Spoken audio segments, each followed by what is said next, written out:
order for you to show up as your most nourishing self, I encourage you to consider giving yourself the gift of a morning routine.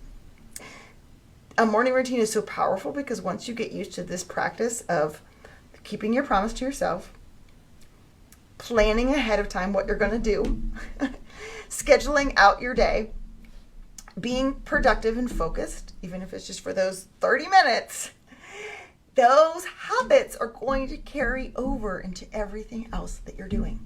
So sometimes we feel like we need to totally revamp our whole entire lives, and that is not true. Start small, okay?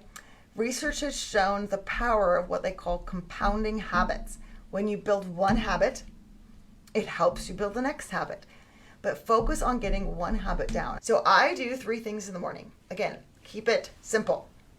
And each of these 3 things is about 10 minutes long. So I call it my Powerhouse 30. So in 30 minutes, I can do these 3 things. If I do these 3 things, I'm going to set myself up for an amazingly successful day. So the first thing is to move your body.